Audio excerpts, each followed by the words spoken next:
जय हिंद दोस्तों, रक्षित खन्ना के इस चैनल में आपका स्वागत है। दोस्तों, आज के इस वीडियो में मैं आपको 5 महत्वपूर्ण जानकारियां दूंगा, जैसा कि आप पीछे बोर्ड पर देख रहे हैं।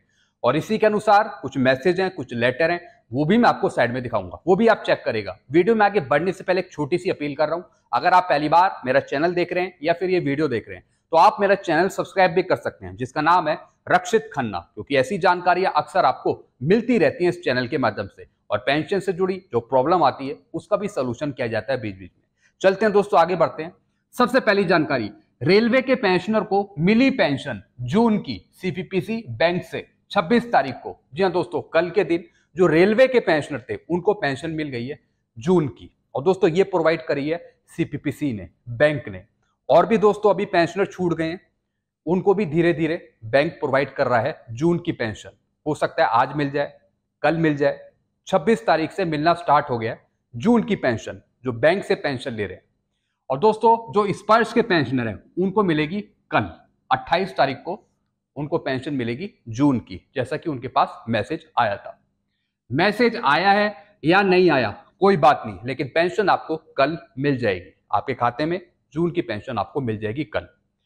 चलते हैं अगली जानकारी की तरफ। कल मिलेगा जुलाई 2024 से बढ़ने वाले डीए-डीआर का आंकड़ा, एआईसी पेन का। कौन से महीने का? मई 2024 का। जी हां दोस्तों, कल है 28 तारीख। तो दोस्तों कंज्यूमर प्राइस इंडेक्स का भी आपको आंकड़ा मिलेगा मई महीने का। हमें और पता लग जाएगा कि जुलाई 2024 से कितना परसेंट आपका डीए-डीआर होगा। तो जो मई का आंकड़ा है वो आएगा कल की डेट में 28 तारीख को। और दोस्तों चाहे आंकड़ा बढ़े या कम हो, लेकिन आपका डीए-डीआर 53% से ऊपर नहीं जा रहा, 53% ही बन रहा है। जुलाई 2024 से बढ़ने वाला आपका डीए-डीआर 53% हो रहा है।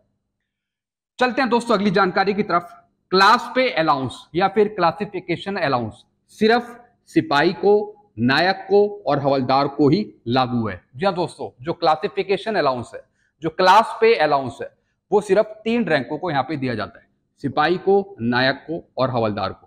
जो इससे ऊपर के रैंक है, जो ऑनरी रैंक है या फिर जेसीओज रैंक है, जैसे ऑनरी नायब सूबेदार, सूबेदार, सूबेदार major, honorary lieutenant, honorary captain या फिर एमएससीपी नायब सूबेदार, इनको क्लासिफिकेशन अलाउंस नहीं दिया जाता।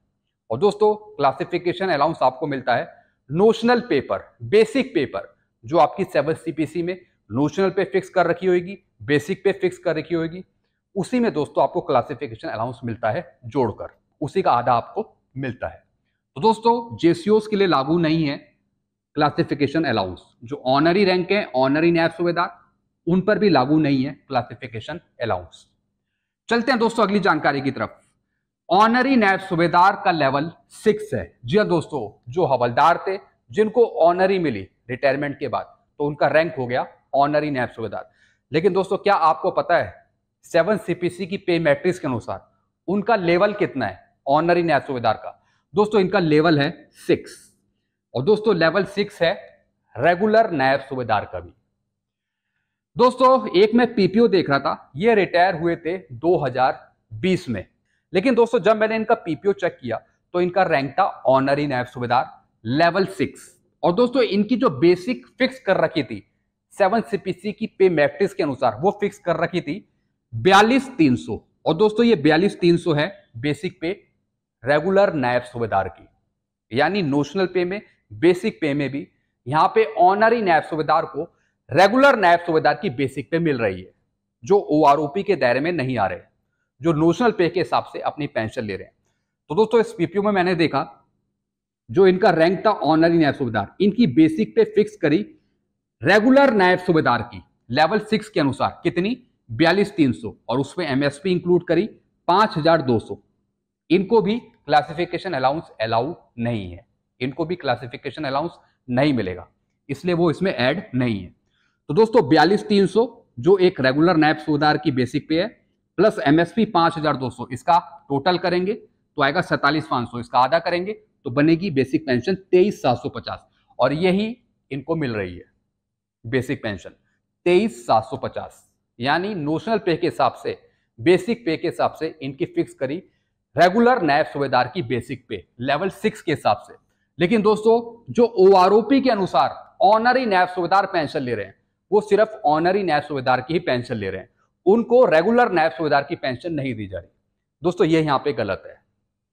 जब आप बेसिक पे के हिसाब से दूसरे ऑनरी नायब सूबेदारों को रेगुलर नायब सूबेदार की बेसिक पे दे रहे हैं, उसके हिसाब से पेंशन फिट कर रहे हैं, तो फिर जो ओआरओपी के अनुसार ऑनरी नायब सूबेदार पेंशन ले रहे हैं, उनको आप रेगुलर नायब सूबेदार की पेंशन क्यों नहीं दे रहे, जो 2006 से पहले आए? दोस्तों ये यहाँ पे सरकार गड़बड़ कर रही है, नुकसान कर रही है आपका। बल्कि दोस्तों जो 2006 से पहले के ऑनरी नायब सूबेदार हैं, उनको भी रेगुलर नायब सूबेदार की पेंशन देनी चाहिए। चलते हैं दोस्तों अगली जानकारी की तरफ। जवानों जेसीओस का कहना कि ओआरओपी सिर्फ जवानों जेसीओस को ही मिलनी चाहिए, जो 60 साल में रिटायर हुआ उनको नहीं मिलनी चाहिए। जी हाँ दोस्तों, जवानों का जेसीओस का कहना है कि ओआरओपी सिर्फ हमारे लिए है। हमारी जितनी भी पेंशन बढ़े 1 रैंक 1 पेंशन में, चाहे वो 1 हो, चाहे ओआरओपी 2 हो, चाहे वो 3 हो, जितनी भी बढ़े, सिर्फ ओआरओपी हमारे लिए, अफसर के लिए नहीं है, अधिकारियों के लिए नहीं है, क्योंकि वो ज्यादा उम्र में रिटायर होते हैं और उस टाइम उनकी बेसिक पे हाई होती है। इसलिए 1 रैंक 1 पेंशन का फायदा सिर्फ जेसीओस को और जवानों को मिलना चाहिए, ऐसा जवानों का और जेसीओस का कहना है। लेकिन दोस्तों इसका उल्टा सरकार क्या कहती है, गवर्नमेंट क्या कहती है? गवर्नमेंट कहती है कि ओआरओपी सबके लिए है, 1 रैंक 1 पेंशन सबके लिए है, जवान के लिए भी है, जेसीओस के लिए भी है, अधिकारियों के लिए भी है, ऑफिसर्स के लिए भी है। दोस्तों ये गवर्नमेंट की पॉलिसी है, ये गवर्नमेंट की इंटरनल पॉलिसी है, इसलिए गवर्नमेंट ने 1 रैंक 1 पेंशन हर एक रैंकों को दे रखी है, चाहे उसमें अधिकारी हो, चाहे वो जेसीओस हो या फिर जवान हो।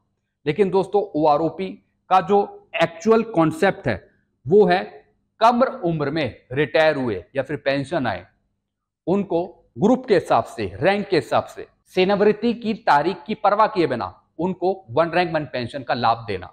ये है ओआरओपी का कॉन्सेप्ट, ओआरओपी की डेफिनेशन। एक बार फिर मैं आपको बता रहा हूं, ओआरओपी का जो कॉन्सेप्ट है, डेफिनेशन, वो ये है कि रैंक के हिसाब से, ग्रुप के हिसाब से, क्वालिफाइंग सर्विस के हिसाब से और उनकी डेट ऑफ रिटायरमेंट की चिंता किए बिना उनको 1 रैंक 1 पेंशन का फायदा देना। क्योंकि दोस्तों जो जवान है, जो जेसीओज हैं, वो कम उम्र में ही कई बार रिटायर हो जाते हैं। किसी की मेडिकल हालत ठीक नहीं है, किसी की दोस्तों कंडीशन अच्छी नहीं है, कुछ दिक्कतें हैं, कई बार वो पहले ही पेंशन आ जाते हैं, पूरी सर्विस हो भी नहीं पाती है, यानी कम एज में, जैसे 16 साल, 15 साल, 18 साल, रैंक के हिसाब से अगर कम में ही वो रिटायर हो रहे हैं तो दोस्तों उस हिसाब से 1 रैंक 1 पेंशन का फायदा मिलना चाहिए।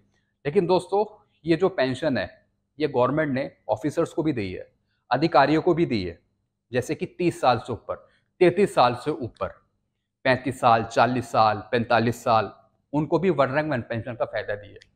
लेकिन दोस्तों कॉन्सेप्ट ये है, दिक्कत ये है कि अधिकारियों की पेंशन कहीं ना कहीं बढ़ी है, उनको फायदा हो रहा है, लेकिन इसके लेवल पे अगर हम जेसीओस ओआरओपी की देखें, उनकी मैक्सिमम पेंशन फिट नहीं करी है, मैक्सिमम पेंशन उनको नहीं दी है, बल्कि उल्टी पेंशन कई बार उनकी माइनस में जा रही है। ओआरओपी 2 में भी आपने देखा होगा।